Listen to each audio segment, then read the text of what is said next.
ನಮಸ್ತೆ ಧನಿ. ನಮ್ಮದೊಂದು ಇನ್ಸ್ಟಾಗ್ರಾಮ್ಗೆ ಪೇಜ್ ಇದೆ, ಥಮ್ ಪ್ರಿಂಟ್ ಅಂತ. ಇನ್ ಕೇಸ್ ನೀವು ಥಮ್ ಪ್ರಿಂಟ್ ಪೇಜ್ ಫಾಲೋ ಮಾಡಿದರೆ ನಾವು ನಮ್ಮ ಕಡೆಯಿಂದ ಒಂದು ಗಿಫ್ಟ್ ಕೊಡ್ತೀವಿ. ಫಾಲೋ ಮಾಡಿಲ್ವಾ? ಇನ್ಸ್ಟಾಗ್ರಾಮ್ ಇದೆಯಾ? No problem. ನೀವು ಈಗ ಇನ್ಸ್ಟಾಗ್ರಾಮ್ಗೆ ನಮ್ಮ ಪೇಜ್ ಓಪನ್ ಮಾಡಿ ಥಮ್ ಪ್ರಿಂಟ್ ಫಾಲೋ ಮಾಡಿದರೆ ಸಹ ಕೂಡ ನಾನೊಂದು ಗಿಫ್ಟ್ ಕೊಡ್ತೀನಿ. ಆಂಬುಲೆನ್ಸ್ ಡ್ರೈವರಾ ನೀವು? ಓಕೆ, ಲೈಫ್ ಸೇವರ್ ಮಾರ ನೀವು. Ambulance driver. ಥಮ್ ಪ್ರಿಂಟ್ ಸ್ವ್ಯಾಗ್ ಅಂತ ಇದು ನಮ್ಮ ಪೇಜ್. ಈಗ ನೀವು ಫಾಲೋ ಮಾಡಿದರೆ ನಮ್ಮ ಕಡೆಯಿಂದ ಒಂದು ಗಿಫ್ಟ್ ಇದೆ. ಎಸ್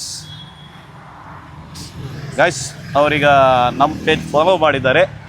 ಅದಕ್ಕೋಸ್ಕರ ambulance driver life saver thank you. ಒಂದು ಸಣ್ಣದದು ನಮ್ಮ ಥರದಿಂದ ಗಿಫ್ಟ್ ನಮ್ಮ ಕಡೆಯಿಂದ. Thank you boy, thank you so much. ಆಯಿತು ಸರ್. ಅದಕ್ಕೆ ನಾನು ಎವ್ರಿ ಟೈಮ್ ಹೇಳೋದು ನಮ್ಮ ಪೇಜ್ ಫಾಲೋ ಮಾಡಿ, ಯಾಕಂದರೆ ಈ ಥರ ಗೇಮ್ ಕೊಡೋದು ಥಮ್ ಪ್ರಿಂಟ್ ಮಾತ್ರ. ಸ್ವ್ಯಾಗ್ ಕರೋ ಥಮ್ ಪ್ರಿಂಟ್ ಫಾಲೋ ಕರೋ.